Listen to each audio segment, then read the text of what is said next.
Hello friends, very warm greetings to each and every one of you. Today is a big day for me, very big day. I am finally starting my first ever trip to Iran. Guys, think about this for one moment. One of the oldest continuous civilizations in the entire world. The land of culture, history, literature, poetry, architecture, great dynasties. And of course, the home of some of the most delicious food on this planet. I am still not believing that I am actually doing this. Today is Thursday, June 5th, 2025, and it is a very special day. It is the day of Arafah, the beginning of the Hajj pilgrimage.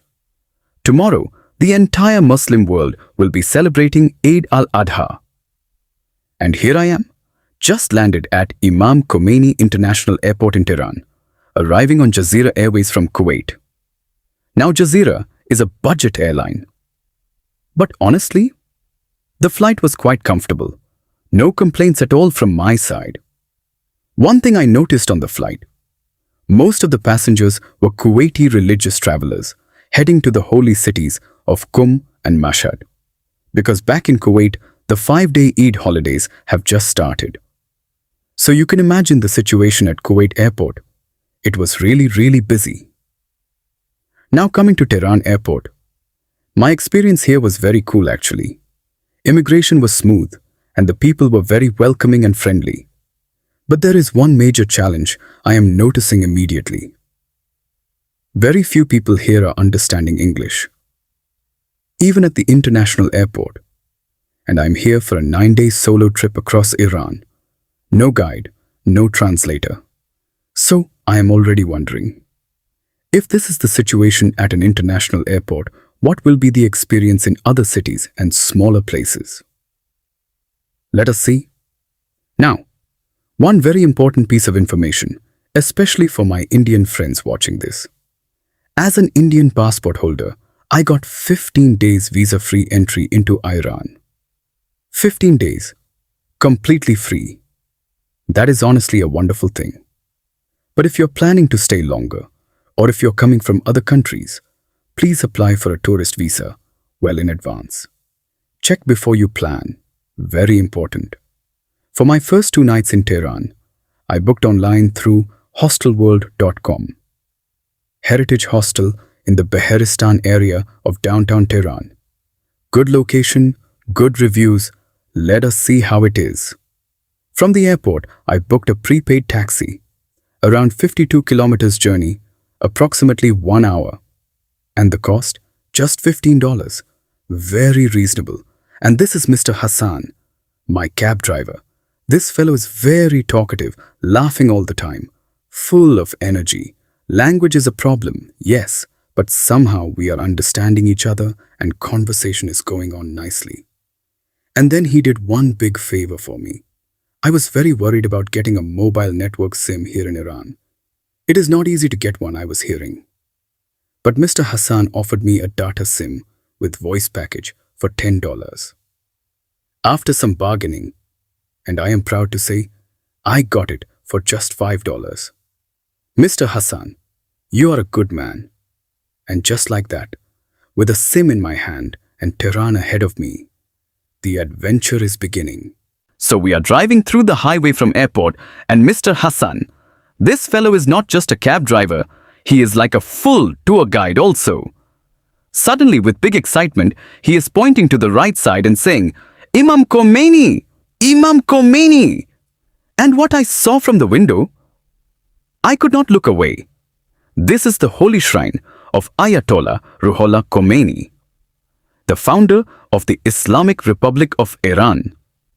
The man who led the 1979 Islamic Revolution that completely changed the course of this country and the entire Middle East forever. The complex is simply massive. A huge golden dome adorned with 72 tulips, each one representing the 72 martyrs of Karbala. 4 minarets standing 91 meters high, symbolizing the age of Imam Khomeini when he passed away in 1989. Even from the highway, breathtaking. The entire complex spreads over 2,000 hectares, housing not just the tomb, but also a university, a seminary, a museum, a shopping mall, and parking for 20,000 cars. And this is actually the very first landmark you're seeing when entering Tehran from the airport. Almost by design. As if Iran wants every visitor to understand from the very first moment that the legacy of Imam Khomeini is very much alive here. I am just sitting in and enjoying the first glimpses of this great country, already understanding that this country has so many layers to discover. After 1.5 hours of journey, we finally arrived at my destination. Heritage Hostel, Bahristan area, downtown Tehran.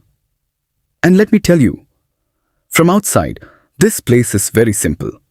Just a small wooden door and a small name sign.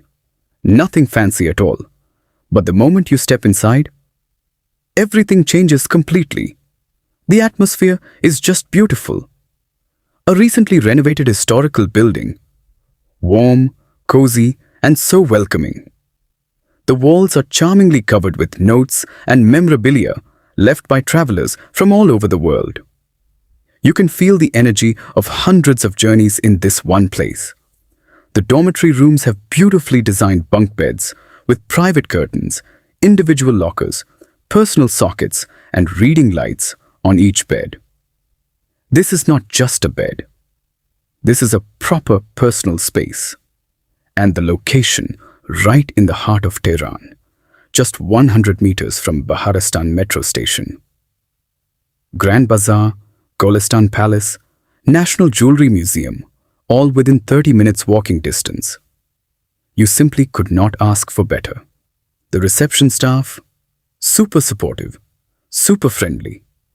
And here at the reception, I'm meeting few Chinese tourists and one European traveler. All of them also checking in at the same time. Already feeling like an international family. They guided me to my dormitory. 12 beds, very nice and cozy.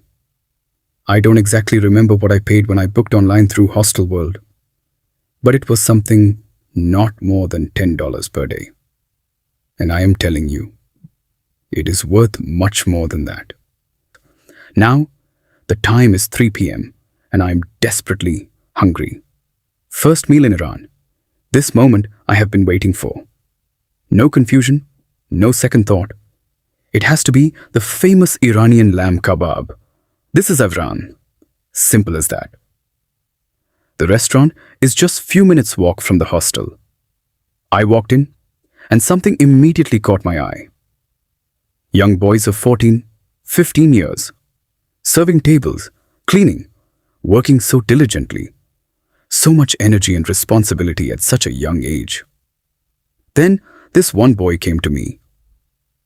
Pleasant face, lovely smile. He looked at me one time and immediately his face lit up. Shah Rukh, Salman, Preeti Zinta.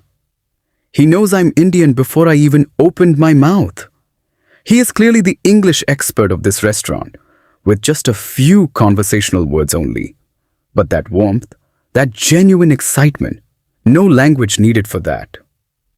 The food arrived, and we became friends. I have eaten Iranian kebab many times before at Iranian restaurants back in Kuwait. But this is something completely different. The taste is beyond any words I can find. Fresh, smoky, perfectly spiced, cooked the way it has been cooked in Iran for centuries.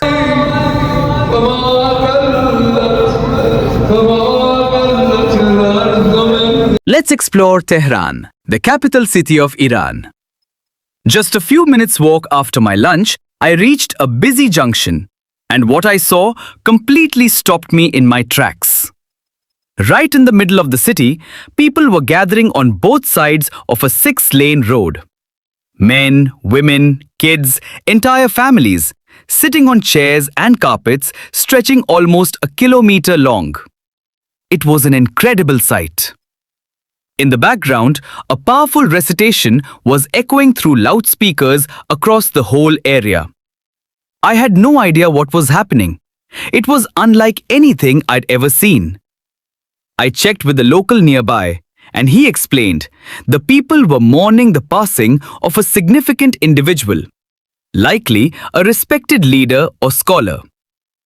It was such a deeply moving and unexpected moment, a reminder that travel isn't just about sightseeing.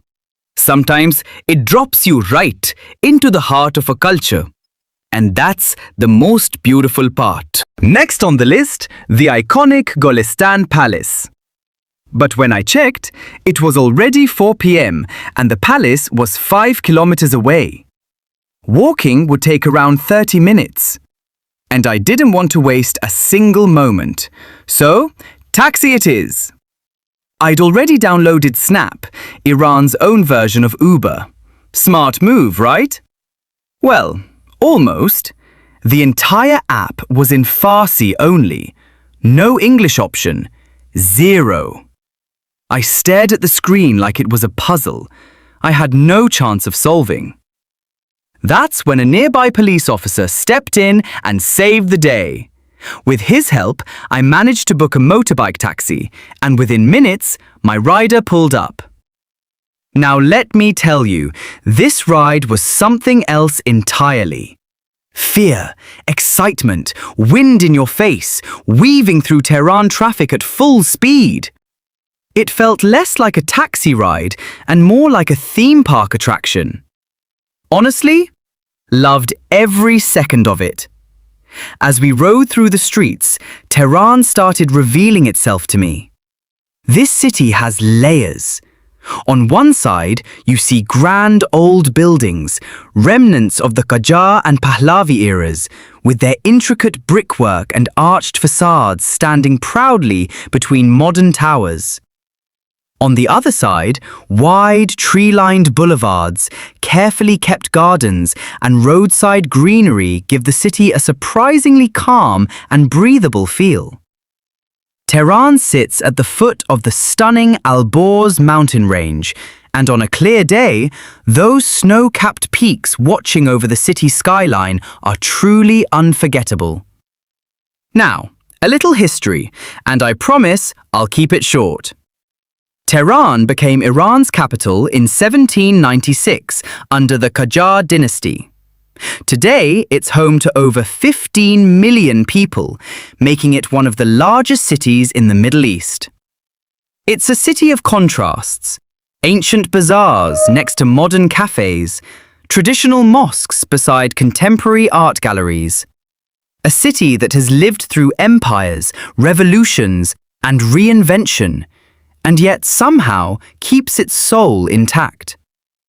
You can feel all of that just riding through its streets. And just like that, the ride was over. My motorbike hero dropped me off right at Arg Square on 15 Khordad Street. From here, Golestan Palace is just a short walk away. One spontaneous taxi booking, one police officer's kindness, and one wild motorbike ride later, I was exactly where I needed to be. Let's go explore one of Iran's most magnificent treasures. Stepping into Tehran's famous Grand Bazaar. And honestly, both sides of this beautiful broad street are lined with modern, elegant shops and neatly kept gardens run all the way through. The people here are dressed so elegantly. This didn't look like any struggling city I had imagined. And that's when it really hit me, because everything I had seen on the news, the Western narrative I had grown up with, none of it prepared me for this. Under heavy sanctions and embargoes for decades, there are no potholes, no litter, no chaos. The gardens are maintained, not a single beggar in sight. Travel does this to you. The stories you were handed, and I had to stop and just take it all in. Perfectly paved walking paths, tall trees. It's spacious, it's clean, it's alive, and it's stunning. Stylish, confident, put together. This looked better than many modern cities I visited. After all that exploring, I finally reached Golestan Palace, one of Iran's most treasured UNESCO World Heritage Sites. But the time is 5:30 p.m. and the gates are already closed. The security officer smiled very politely and said, "Sorry, sir, come back tomorrow." Day one attempt, finished. But honestly, no regrets at all. I decided to walk back to hostel instead of taking taxi. And what a decision that was! I stumbled onto Bab Homayun Street. Friends, this place is something special.